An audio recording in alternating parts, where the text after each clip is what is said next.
Muita gente me pergunta como o Sepultura continua sendo a banda que mais faz shows no exterior, mesmo depois de 35 anos de carreira. Nesse raio-x, eu vou explicar por quê.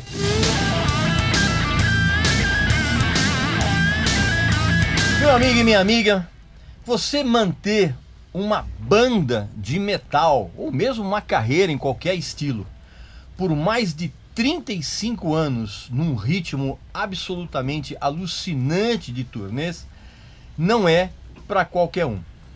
E esse é justamente o caso do Sepultura, que eu vou conversar a respeito dele, da banda aqui com vocês nesse raio-x. Antes, evidentemente, não esquece de fazer a sua inscrição aqui, visitar a nossa lojinha, ver um monte de produtos que nós temos lá.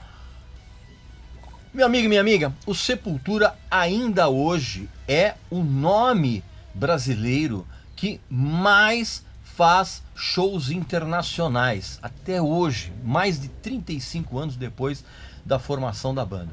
E assim, não adianta vir a Anitta com aquele papo que vai ter carreira internacional. Não, nada. A Anitta não faz turnê, né? O Sepultura não. O Sepultura continua fazendo extensas turnês com uma sequência de shows assim impressionante, que até mesmo bandas mais jovens não iam conseguir aguentar o ritmo. E na verdade, nesse raio-x dessa edição aqui, eu vou tentar destrinchar para vocês por que o Sepultura ainda é uma banda diferenciada dentro do nosso panorama. Na verdade, assim, se a gente for... Tem uma série de motivos, né? Eu poderia dizer para vocês... vamos primeiro centrar a coisa no aspecto musical. Na minha opinião, eu acho que um dos fatores que ajudaram a manter a banda na estrada, né, e com uma boa evidência, primeiro que foi a escolha correta dos substitutos do Igor Cavalleira. Eu sei que pode parecer uma coisa meio esquisita isso, de você listar isso como se fosse um motivo, mas assim, eu acredito muito nisso. Porque o Igor, como você sabe, ele saiu, se eu não me engano, em 2006, né?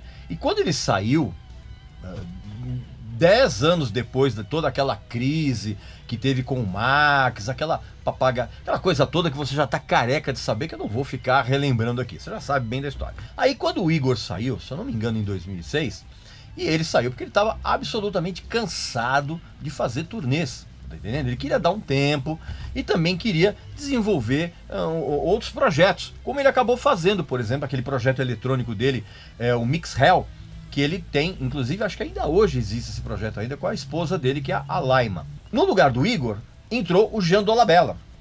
Era um baterista sensacional, ainda é um baterista sensacional. E ele ficou por muitos anos e depois ele foi substituído por esse pequeno monstro, né, no bom sentido, que é o Eloy Casagrande, né? Então, assim, esses dois bateristas, eles deram e ainda dão ao Sepultura um destaque dentro do som que faz com que a banda continue a ser notada, adorada e consumida. Eu não tenho assim a menor dúvida disso. E todo mundo sabe, né, que o Jean Dolabella, ele acabou saindo da banda porque também ele não aguentava mais o ritmo incessante das turnês. Cara, era um show atrás do outro. E você sabe aquela coisa de conviver em tour bus, é complicado, ele tinha muita saudade da família. Chega uma hora que isso realmente pesa. Mas ele foi brilhantemente substituído pelo Eloy Casagrande. E na verdade, estar na estrada com um ritmo incessante de shows e você ficar longe da família, ficar longe dos amigos, ficar longe do teu mundo particular, né, da tua base, é um tipo de sacrifício, cara, que assim, todo integrante de uma banda famosa tem que se sujeitar. Você tá entendendo? E porque, cara, você imagina o seguinte, cara, você pegar uma sequência de 40, 50 shows, quase um atrás do outro, com poucos dias de folga, e aí você tem que administrar esse cansaço, tem que dividir o cotidiano de tour bus, cara, pô, né? E hoje, inclusive, o Jean Dolabella, ele tem uma banda que é também muito boa, excelente, que é o Eagle Kill Talent, E ele, inclusive, ele voltou a fazer shows, muitos shows pela Europa, em festivais, aquela coisa toda, só que num ritmo bem menos estafante, evidentemente. Mas assim, sem dúvida que grande parte da admiração que o Sepultura ainda tem nos dias de hoje é justamente por conta do trabalho desses brilhantes bateristas que substituíram também o brilhante Igor, né? Uma outra coisa também que explica o fato de que o Sepultura ainda continua em evidência é assim, a própria postura da banda. Passa uma sinceridade que é absolutamente genuína, não tenho a menor dúvida. E isso é essencial para a longevidade da carreira de um grupo, de um artista. E também é admirável que essa postura de sinceridade venha acompanhada de uma paciência, porque assim, eu não sei como o Andrés consegue ainda responder a perguntas a respeito da época do Max, se vai ter reunião ou não vai ter com a banda. Isso eu vou falar daqui a pouquinho. Não vou falar daqui a pouquinho, vou falar agora. A possibilidade dessa reunião acontecer, ainda mais nos dias de hoje, é zero. Basta ver como andam o Max Cavalera e o Igor, né, Cavalera, né, que eles inclusive eles lançam discos ótimos com o Soulfly e com o Cavalera Conspiracy. Eu acho os discos muito legais. Mas assim, ao vivo, eles andam deixando a desejar. Principalmente o Max, cara, que tá muito acabado, não tá cantando absolutamente nada. E isso fica mais evidente agora que os dois irmãos, eles se meteram a revisitar, fazer uma série de shows revisitando o repertório do Sepultura, você tá entendendo? Com resultados muito irregulares, para dizer o mínimo, você tá entendendo? Eu já vi apresentações dos dois assim, muito ruins, não tanto da parte do Igor, mas da parte do Max. E assim como o Soulfly e o Cavalera Conspiracy lançaram discos muito legais, o Sepultura continua a fazer isso desde que houve aquela ruptura com o Max em 1996, exatamente, você tá entendendo? Só que o que acontece? Os discos são muito bons, só que alguns passaram mais despercebidos dos que os outros. Por exemplo, na minha opinião, tanto o Kairos, que é de 2012, como o mais recente, que é o Machine Messiah, para mim são discos tão clássicos quanto são o Chaos AD e o Roots, na minha opinião. Você tem o mesmo nível de qualidade. E é óbvio que para você manter uma banda em evidência, você precisa ter, como diz o Ratinho, meu colega lá do SBT, precisa ter café no bule, meu amigo. Você precisa mostrar também um material muito bom nos discos, né? E isso certamente aconteceu também com Sepultura. Alguns discos foram menos notados do que outros. Por exemplo, da discografia do Sepultura, o disco que eu menos gosto é aquele The Mediator Between Head and Hands Must Be the Heart, que eles lançaram em 2014 e que não é um disco assim, como é que eu vou dizer, não é um disco tão inspirado, e ele tem problemas sérios de produção e gravação. Outra coisa que eu acho sensacional na carreira do Sepultura é perceber que o Derek Green, que é obviamente você sabe que é o vocalista, ele e a banda, eles conseguiram vencer todo o preconceito da gravadora na época, que no caso era a Roadrunner, quando o Derek entrou, você tá entendendo? Todo esse preconceito, e não só da gravadora, viu? Grande parte do público também se mostrou muito preconceituoso com a entrada de um negão na banda, você tá entendendo? Tem que ser falado. Muita gente teve um racismo escondido, meio camuflado, mas sentiu isso, cara. Isso foi uma vergonha. Tanto que pra mim, o Derek foi a escolha perfeita pra substituir os vocais do Max, você tá entendendo? Por quê? Porque ele é um cara que tem uma competência muito grande, ele tem uma presença de palco sensacional, e outra, ele e a banda, eles tiveram uma atitude muito digna, cara. Eles se mantiveram firmes contra esse preconceito horroroso e velado. Vocês assistiram aquele documentário do Sepultura, o Endurance? Lá nesse documentário tem um dos diretores da Roadrunner na época, e ele admite isso, cara, que as pessoas tinham muito, que o pessoal, a própria gravadora não queria a entrada do Derek na banda, e os caras bateram o pé e com perseverança, que parece ser a palavra-chave nesse sucesso e na relevância que o Sepultura tem hoje. Os caras se mantiveram firmes, os caras estão aí até hoje e o Derek fez um trabalho sensacional. Meu amigo e minha amiga, antes de eu continuar com essa explicação aqui, eu quero que você preste atenção nessa mensagem importantíssima, principalmente para quem é pai, mãe e está preocupado com o futuro dos seus filhos neste planeta cada vez mais dominado pelo lixo plástico. Presta atenção. Todo mundo gosta de comer um peixe, né? Peixe bem temperadinho, fritinho, né?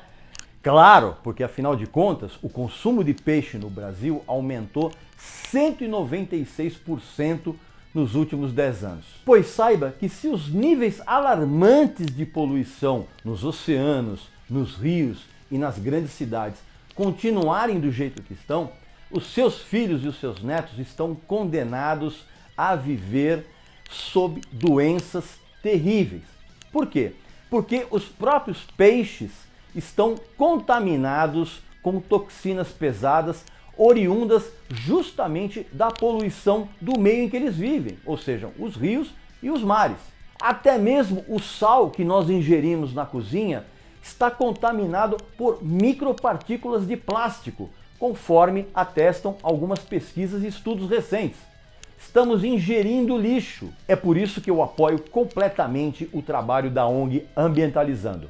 E você deveria fazer isso também. Tanto é verdade, cara, que os caras ainda eles são admirados pelos caras do Metallica, pelos caras do Slayer, pelo pessoal do Slipknot. Inclusive o Slipknot é evidentemente influenciado, mas muito pelo Sepultura. Muito. E eles mesmos, o próprio vocalista Corey Taylor, ele admite isso. E você ouve o som, tá na cara, né? E essa postura da banda, principalmente da humildade e a simplicidade do Andrés, cara. Isso também é um grande diferencial, você tá entendendo?